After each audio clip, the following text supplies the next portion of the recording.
GST के rule 37A को practical way में समझते हैं।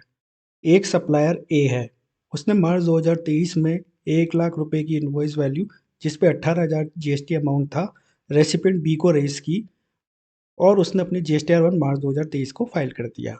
रेसिपिएंट बी के जीएसटीआर 2B में ये रिफ्लेक्ट होने लगा और उसने सारी 16 की कंडीशन फुलफिल कर दी थी, इसलिए वाईटीसी लेने के लिए एलिजिबल था।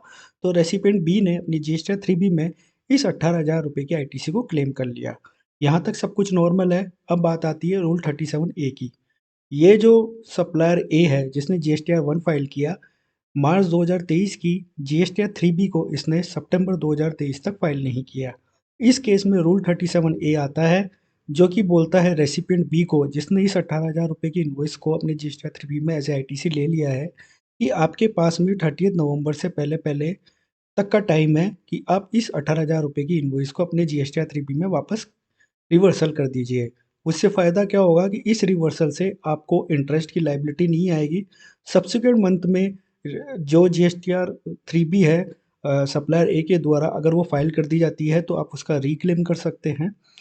फ्रेंड्स, ध्यान रखिए कि 30 नवंबर जो है वो कागज़ों में ही देखने को मिलती है। हम जैसे जानते हैं कि हमारी जो जीएसटीआर 3B फाइल होती है वो 20 नवंबर को ही होती है, तो एक्चुअल में ये 30 नवंबर 20 नवंबर में कन्वर्ट हो जाएगी अगर आप जो अपनी रिटर्न है टाइमली भरते हैं। फिर भी अगर आप लेट होते हैं तो 30 नवंबर रहेगी। अब बात करते हैं हम इस सप्लायर ए की, जिसने मार्च 2023 की रिटर्न को जीएसटीआर 3B को 2023 तक नहीं भरा है।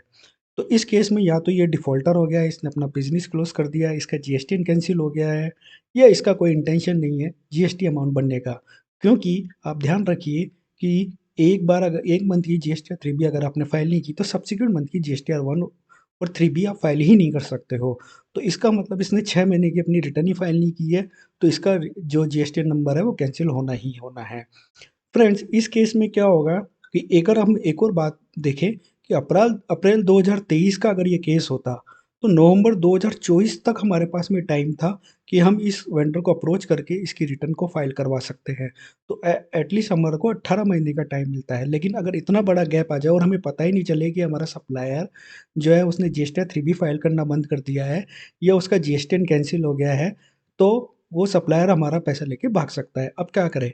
अगर आपके पास में 50 या 100 जीएसटीएन नंबर है, तो आप उसको जीएसटी पोर्टल पे जाके सर्च कर सकते हैं और इसका स्टेटस चेक कर सकते हैं कि उसने जीएसटीआर 3B कब फाइल किया है, जीएसटीआर 1 पर कब फाइल किया है और उसका जीएसटीएन नंबर एक्टिव है या कैंसिल है। लेकिन अगर आपके पास में 500, 1000, 10,000, 1 लाख जीएसटीएन नंबर हैं, वेंडर हैं, तो आप उसका स्टेटस चेक करना आपके लिए बड़ा ही डिफ़िकल्ट होगा। अब मैं बताता हूँ एक टूल के बारे में। फ्रेंड्स, उस टूल से अगर आप मेरे को 10,000, 20,000, 50,000 जीएसटी नंबर भी दोगे, तो विदिन 2 से 3 डेज़ के अंदर उस टूल के द्वारा मैं बता सकता हूँ कि उस वेंडर ने जीएसटीआर 1 कब फाइल की है, जीएसटीआर 3B कब फाइल की है, उस वेंडर का जीएसटी स्टेटस एक्टिव है, कैंसिल है, उस वेंडर के ऊपर ई-इनवॉइस एप्लीकेबल होती है या नहीं होती है। इसी के साथ-साथ उसका प्रिंसिपल प्लेस ऑफ बिज़नेस का एड्रेस और अन्य चीज़ें भी साथ में आएँगी।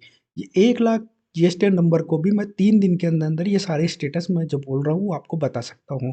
एट अ टाइम मैं 500 जीएसटीआर नंबर सर्च कर सकता हूँ और ये सारी डिटेल लेके आ सकता हूँ। अब इससे फ़ायदा क्या होगा? इससे फ़ायदा क्या होगा कि आपको उस वेंडर का कि उसने जीएसटीएन कब तक फ़ाइल की है, लेटेस्ट जीएसटीएन जैसे मार्च 2023 की जीएसटीएन उसने कब तक सेलेक्ट की है या उसने अप्रैल 2023, 24 मई ये उसने फ़ाइल की है कि नहीं की है, उसका जो जीएसटीएन स्टेटस वो एक्टिव है कि नहीं है, ये सब चीज़ डिटेल्स उसके अंदर आ जाएँगी। तो ये मेरे पास में टूल है, अगर आप इस टूल का बेनिफिट यूज़ करना चाहते हैं तो CSIFRS manoj@gmail.com पर आप मुझे मेल कर सकते हैं।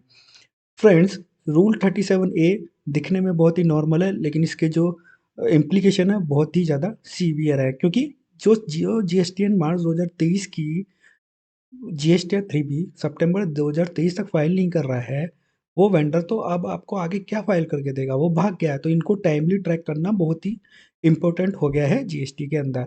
दूसरा क्या होता है कि ये तो आपका जीएसटी का अमाउंट लेके भाग गए, अब जो डिपार्टमेंट है वो भी रेसिपिएंट को पकड़ रहा है कि आप इसकी आईटीसी को रिवर्स कीजिए या उसको डीआरसी 03 के थ्रू कैश में पेमेंट कीजिए। तो ये नोटिस भी जो होता है वो फेस करना पड़ता है रेसिपिएंट को।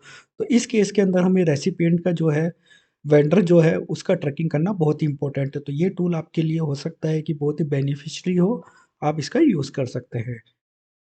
जैसे मैंने बताया CACSIFRS मनोज@gmail.com पर आपसे कॉन्टैक्ट हो सकता है। वीडियो अच्छा लगा तो लाइक शेयर सब्सक्राइब करें। धन्यवाद।